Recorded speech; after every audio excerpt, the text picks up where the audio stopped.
It's cold outside.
Casey's leaving town at 3. I used to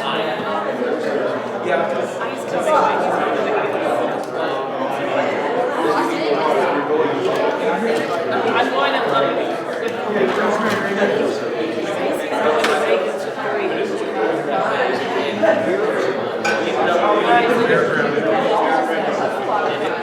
we have all kinds of things going today. Hi, it's nice to be here.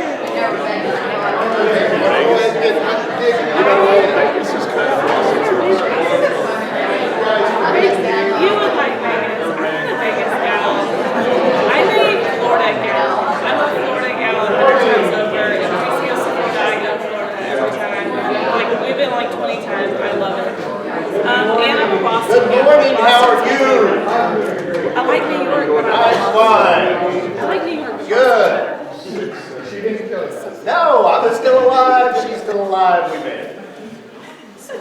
Good morning, everybody. Wonderful to be here this morning, fellowshipping together. I just spent all day yesterday with a group of 30 of our area junior high kids at our area-wide junior high retreat. It was an amazing retreat. Really great group of junior high kids that we got. So I look forward to what we have coming up. With changes with our new youth minister, and these kids that we have coming up, it's going to be wonderful. Things that we see for this future. Needless to say, I'm a little tired, a little worn out, and maybe a little spacey today. So give me a little bit of grace today. So we have been talking about in this class, we have been talking about what do we do as individuals and as a fellowship after that point of baptism. Because people get to a point of baptism, we spend a lot of time studying, okay, how do we get people to the grave? How do we get people to being buried with Christ and raised again in new life? But we don't spend a whole lot of time of, okay, now what do we do? Because faith is a process, and that process doesn't stop at the point of baptism. So we've talked a little bit about these ideas of as we're going out and we're planting these seeds, sometimes we need to move some rocks out of the way. Sometimes we need to pull some weeds before the seed will even take. But even after that, there's some tending to the garden, as it were. As we walk with new believers, we need to continue to tend that field, because if we just leave the field to be, those weeds may grow back. So last week we talked a little bit more about this idea of discipleship. What is discipleship and what does it mean? And it's really, we want to look more and more like our rabbi, right? That's the whole purpose of discipleship. We want to look so much like our rabbi that when people see us, they see our rabbi. This was the Jewish tradition of discipleship. So for the rest of the class, I want to walk through how do we do that practically. Because I think we all know how to do that because we've lived it for so many years. But it's just like making a peanut butter and jelly sandwich, right? Has anybody tried to write down instructions on how to make a peanut butter and jelly sandwich? It's something we do so automatically.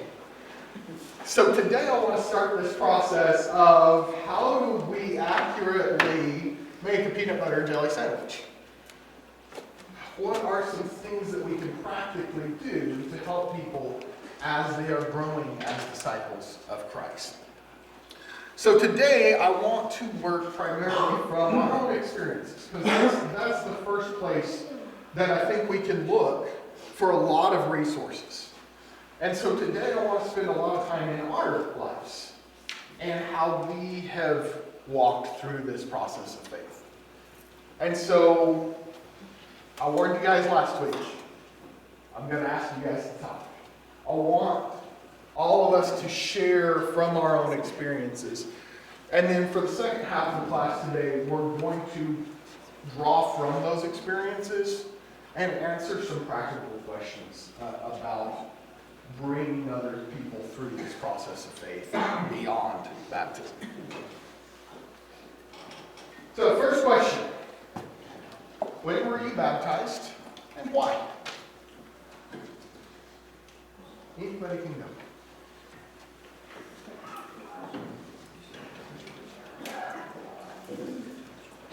I was 12 and I just, all of a sudden, it just hit me.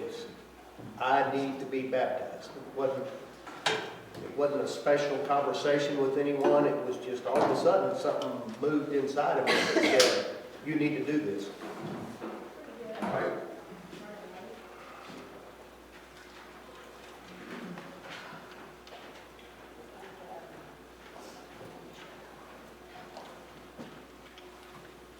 So I was 12.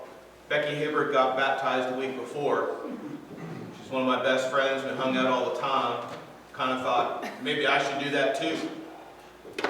So I didn't have a stirring. I didn't have a moment. It was, I think I'm supposed to. Did I believe? Yeah, I went to church and everything, but you know, it's an interesting story if you look back at it. So that's something we need to address. I know.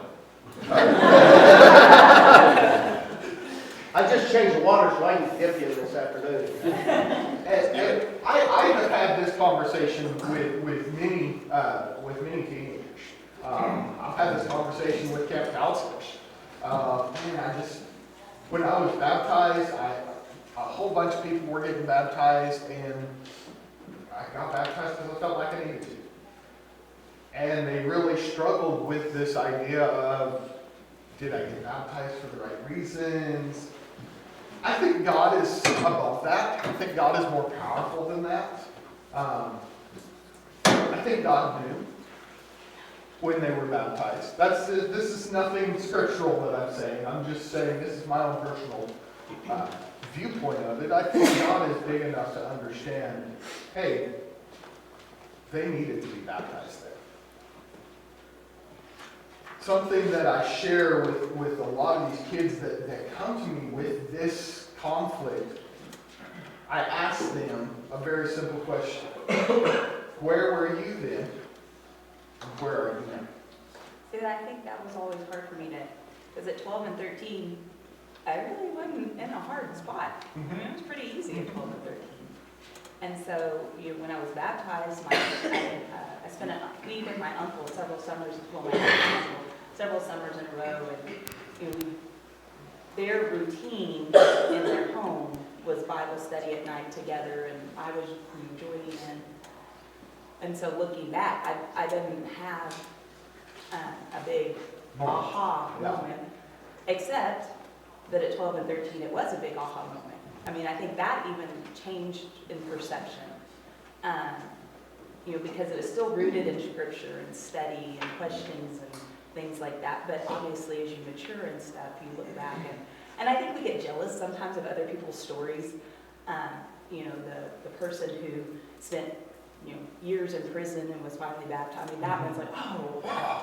Then it's, the first will be last and the last will be first, and it's fine. It's still the same end goal. So. And that is something that I really struggled with for many years in my faith, was this idea of I didn't have this really amazing, God pulled me out of the gutter faith story. And I wrestled with that for so long until I asked myself that question of where was I then and where am I now? And I look back at my walk with Christ for the past 30 plus years, and I am amazed that I have had 30 years of just growing to know Jesus more and to look more and more like my rabbi, to be covered in the dust of my rabbi like we talked about last week. I've had 30 years of that. That is nothing to be ashamed of. But I think oftentimes we want that powerful story to share. But sometimes the powerful story is, I had parents that loved God. I had grandparents that loved God. And they, from a very young age, taught me what following Christ was. And so when it came to the point of baptism, it wasn't this, I'm in so desperate need of the gospel. It was more, I want that. And that seems so minimal. But as I've grown in my faith, I realize the value of it. So that's definitely something, as people come to know Christ, you got to understand, even if you don't have this miraculous pulling out of the filth of sin, even if you were born and raised in the church, there's something powerful to that, for sure. So I'm not saying this is the reason I was baptized, but I was baptized young too. And I know there's some in here old enough to remember this. The day and age of the gospel meeting, where not only did you go every morning, all week long at 7 in the morning, you went at night too. And every single night, Monday through Friday, I can still remember this like it was yesterday. And, there might have been a few people just going forward to get the song leader to shut up saying just Diane. We're at 53 verses, just act like I am. Somebody's got to come or we're going to keep singing. That wasn't my reason. That's not why I went for it. I went for the right reason. And I think God understands. God knows our hearts more than we can know our hearts. Anybody else? When were you baptized?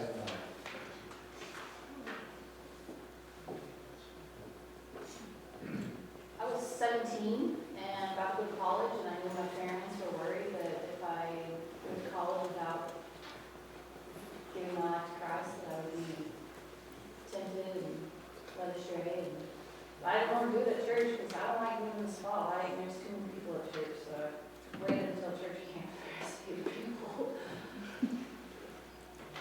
Okay. I knew that it needed to be done. I knew I believed. I knew that I was ready. It's a very intimate thing, intimacy of spirit. Yeah. Absolutely. And not everybody wants that. There is something powerful, and I do think we need to be surrounded by witnesses when we make that decision. But sometimes in front of 400 people is daunting.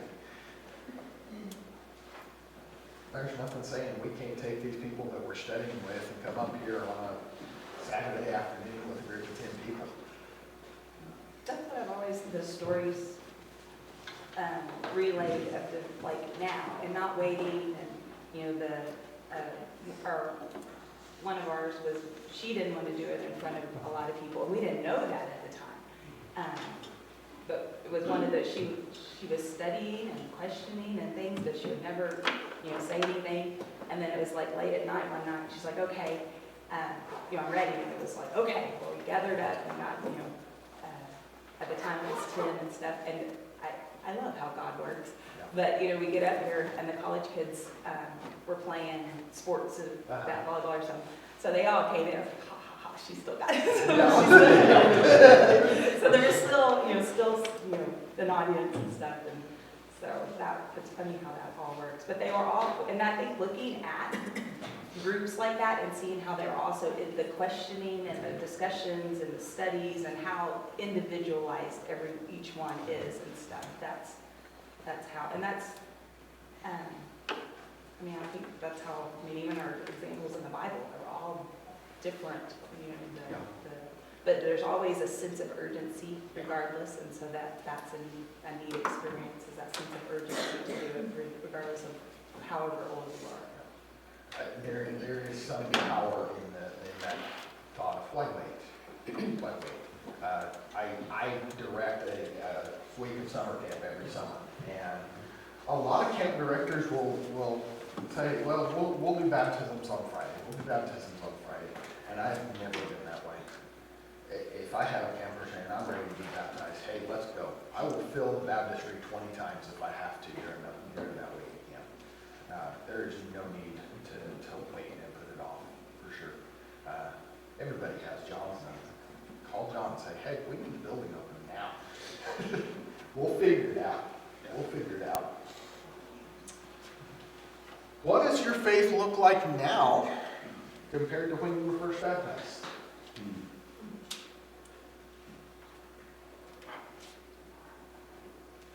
That may be a hard concept to put in words. It's a knowing and a tested faith now. I know a lot more and I've tested a lot more, and I know what it does. When you've lived through it and you've seen the grace of God throughout your life through many years of following Him, you can say with more confidence, God is good all the time, right?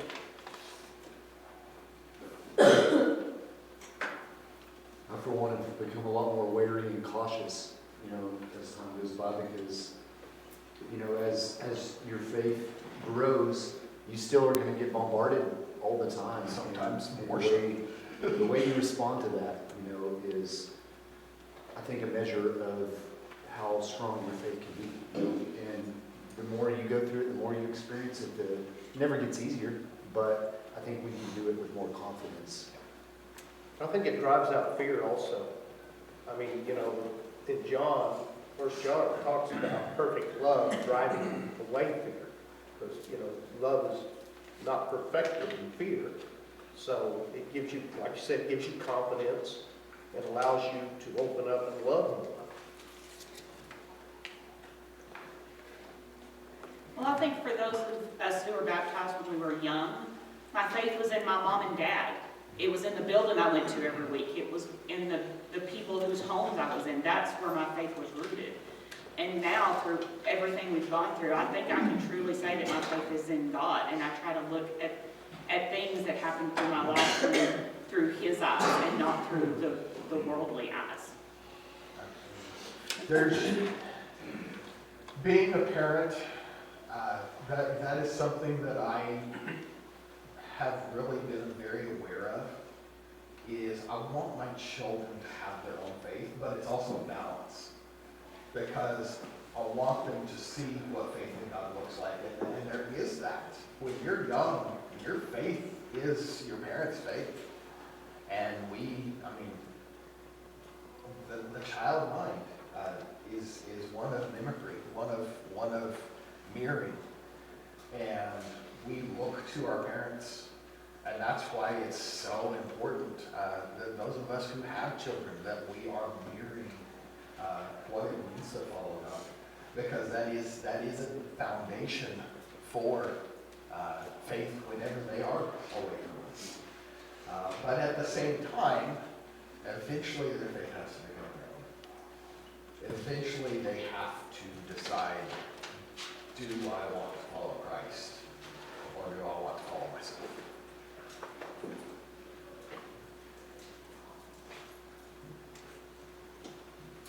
I think for me, one thing that really stands out to me and kind of where I am in my faith now, which is where I started, I used to know everything. I was in Bible Bowl growing up. I was at every Bible study. I was at the building every time the doors were open. I knew it all. The longer I have been a Christian, the more I recognize I need God. I don't know it all. I can't do this on my own. And I feel like right now I am more open to, hey, God, what do you want here? Because I don't have the answer. And there's been times in my life that I've had to throw my hands up and say, okay, God, I've got no clue. I need you. And it's amazing when that happens, how much he steps in. How much it's almost like he says, I've just been waiting for you to tell me that.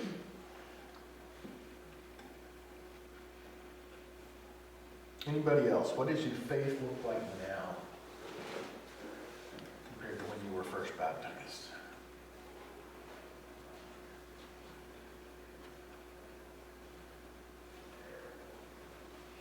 I think one thing that is different now and being older is when you're young, when you make the decision to get baptized or you're going to marry or where you're going to live, you have no idea truly what lies ahead of you. You just don't know.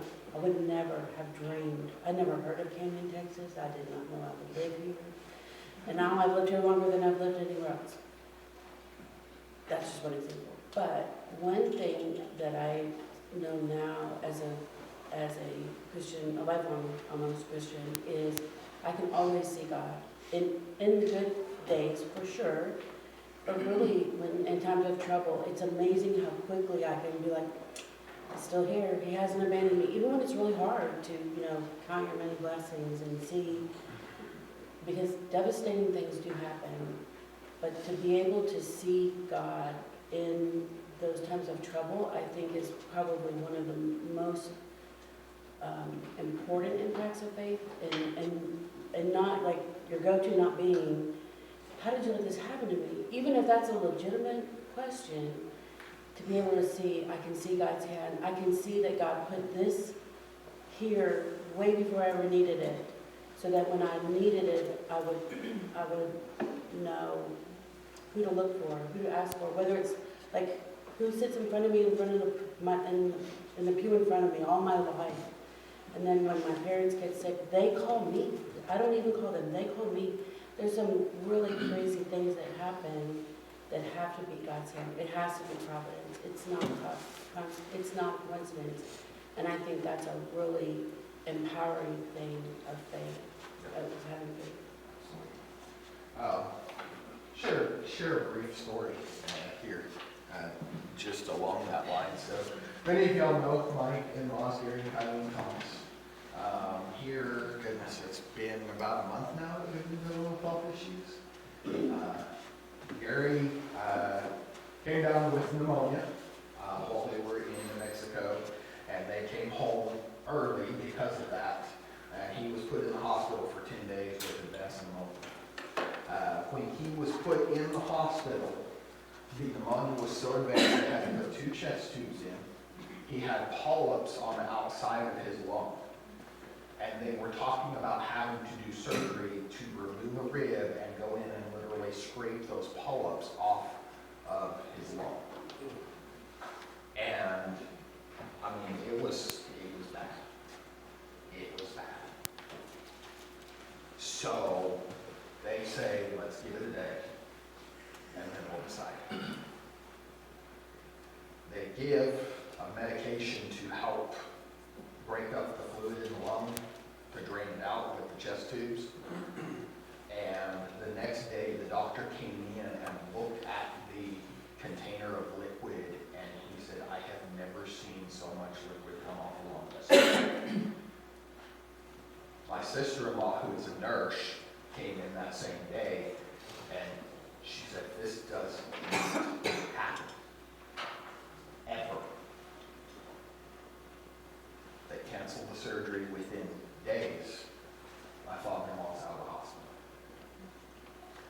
throughout this time, Kylene got diagnosed with cancer.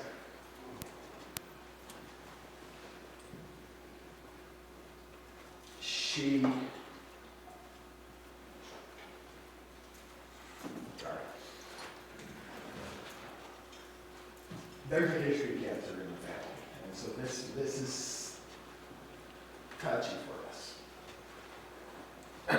So she starts calling around and trying to get in. Well, my sister-in-law happens to work for a cancer home.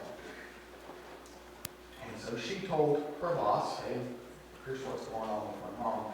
He, right that moment, said, let me call this guy. He's the top OB-GYN oncologist in Amarillo. Called him. My mother-in-law had an appointment with him within a week.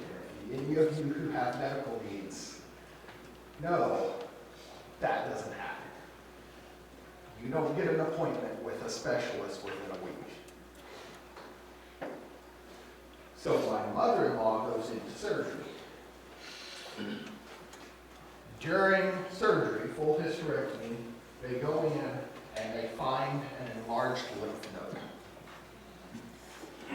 And so the doctor goes in and cuts out the lymph node and finds out that the lymph node had grown into a vein in her leg.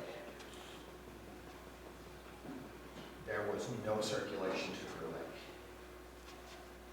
leg. Called in the vein doctor, they did a vein graft.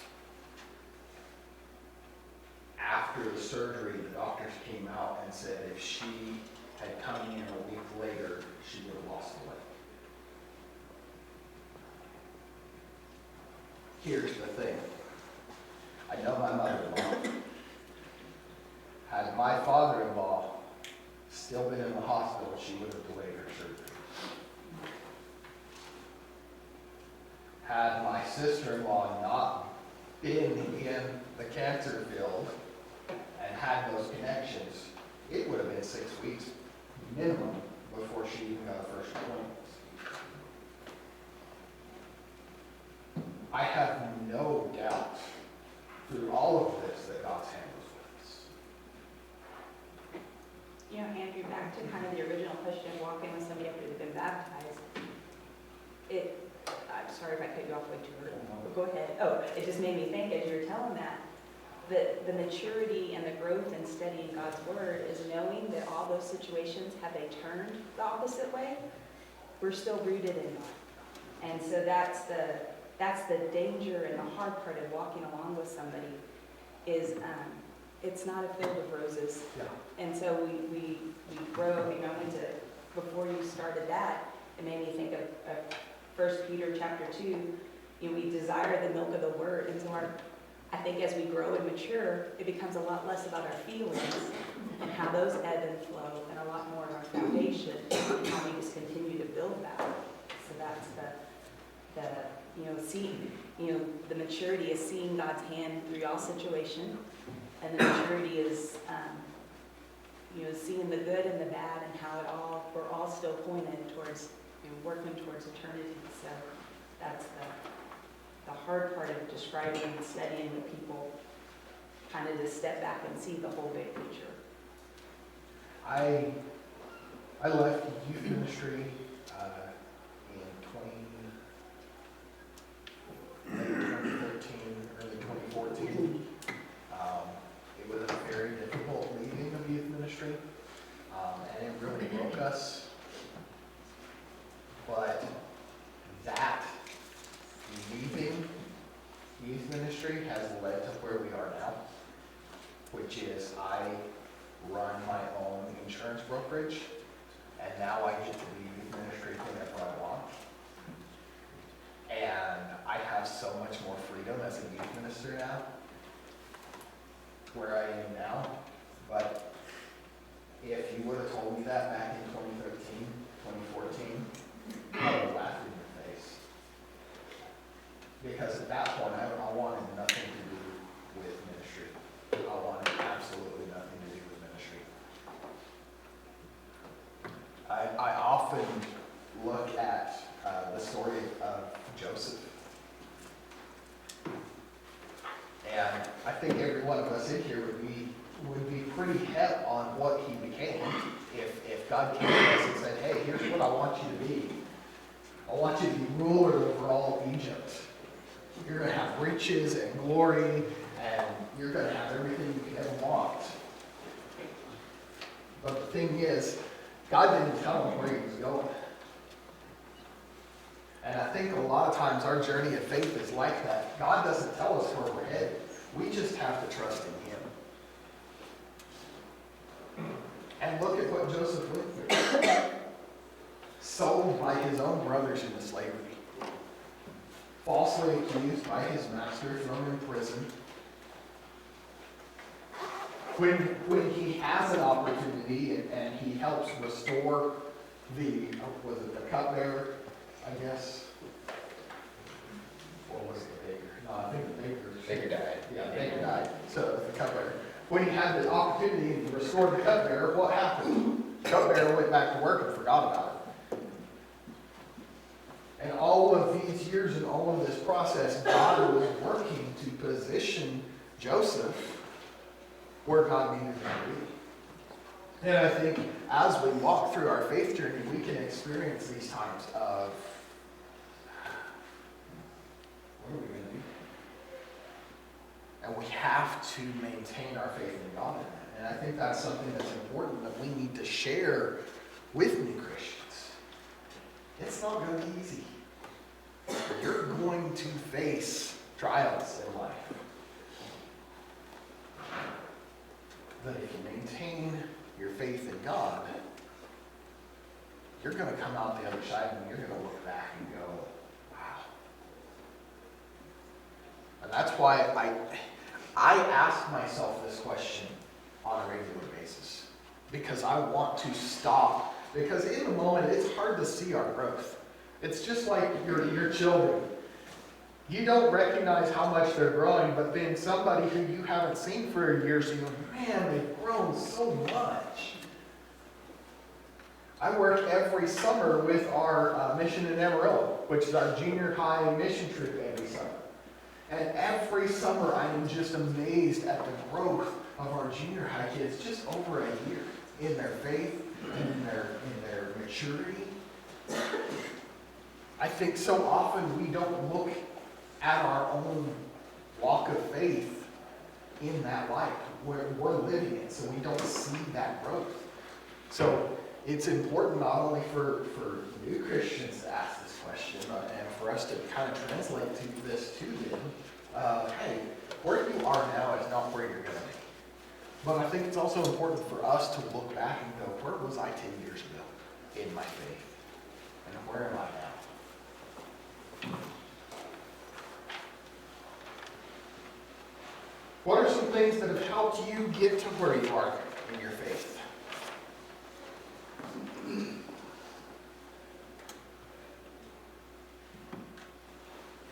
Daily reading. Daily reading. I cannot stress enough. Be in the Word, be in the Word, be in the Word.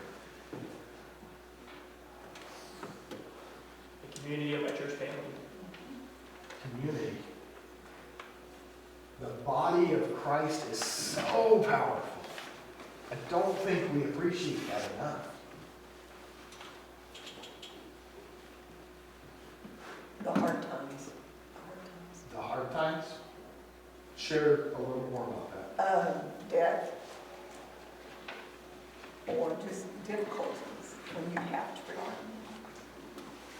When you have no other choice but to rely on God, it's a great way to grow your faith. We'll rush through the last two. Say again? Following up on what was said over here, I think there's a fallacy in what you just said. When times are tough, we have no other choice but to rely on God. I mean, we do have a choice, yes. Well, no, that's not what I mean. That's not where I'm going. If we're not relying on God in the good times, Absolutely. then we're not going to have a basis of faith to rely on God in the tough times. And so we always have that kind of saying, all I've got left is God. Well, no, that's the reverse way I think we should be looking at that. You know, you've got God, He has us, I want to say that. You should have the faith in Him, knowing that He is blessing you when things are good. and knowing that he is also blessing you when things are bad, even though we may not see them. When we come out of that struggle, where that may be, that Linda alluded to, maybe we can see that a little bit better. Every one of us in here has faced some tough stuff. There's no doubt about it. You know, and I think it's the measure of us, if we don't have a basis of faith, when I've got money in the bank, when I go do whatever I want to do, versus, man, I'm kind of short right now, I'll rely on God. I think it's the wrong attitude for us to have. Well, I think what I was saying is, it teaches you, when things are good, in your faith isn't strong.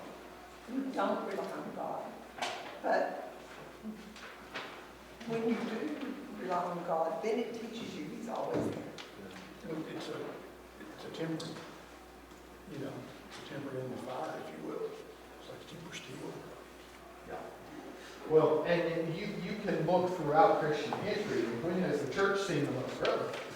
It's during times of persecution, during times of great conflict.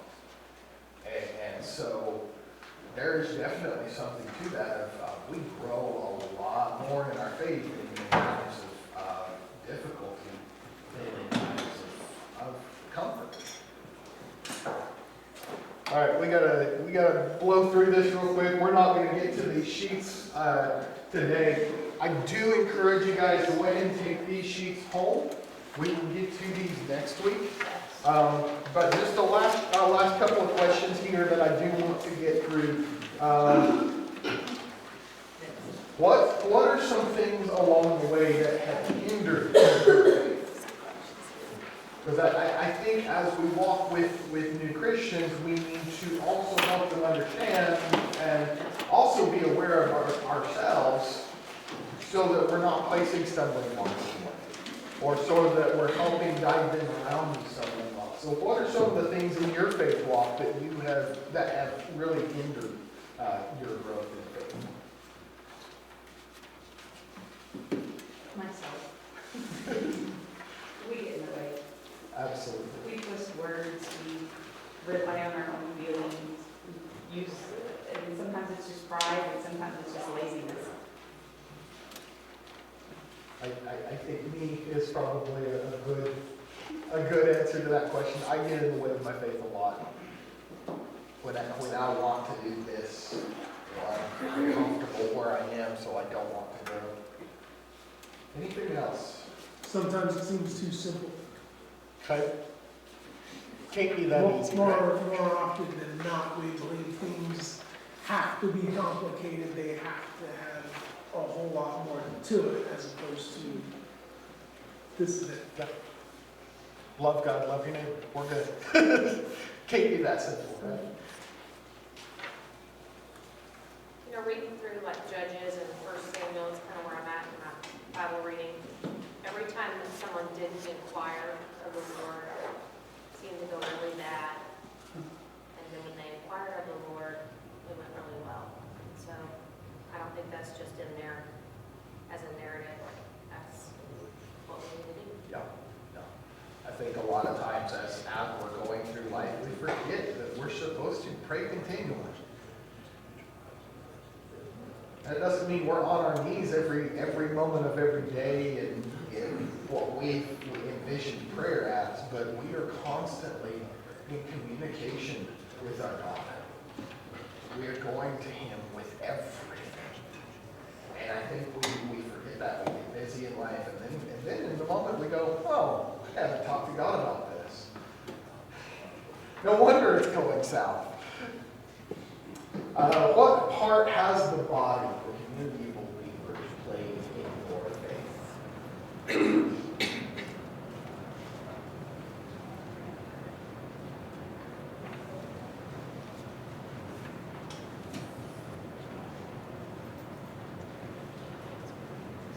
That's in those difficult times, that's what's really getting in it. That's, I think there's a reason that we're told to gather together, and it's because and part of it I think is understanding. If we approach it on our own, we're never really going to come to a full understanding of it. But I think the main part of it is because we're weakest moments, being able to rely on the strength of others is what has gotten us along so far. All the way back in Genesis 2, it is not good. The first thing that God says, it is not good. What is that? That you be alone. Man should be alone. It is not good for us to be alone. The author of Hebrews kind of drills into that too. Don't give up meeting with each other. Do not give it up. Because even when my faith fails me, if I am surrounded by people of faith, they are going to help hold me up and remind me that my eyes should be on God. And so that is so powerful and so important. I see so many new Christians, they become Christians and then they never show up. We've got to encourage them, hey, come alongside us. We are community, we are a body. Take these questions home, please, please, please fill them out at home because I want to dive into this next week. These are just questions of practically how can we walk with new Christians? How can we, and draw from everything that we've talked about in here. Draw from your own walk of faith. What are some things from your own walk of faith? Like the first question is, what's the first thing you would tell a new believer to encourage them in their journey of faith? There's things from our own faith, and I want you to apply that to these questions. So please, please, please fill these out. We will dive into them next week. Thank you, guys.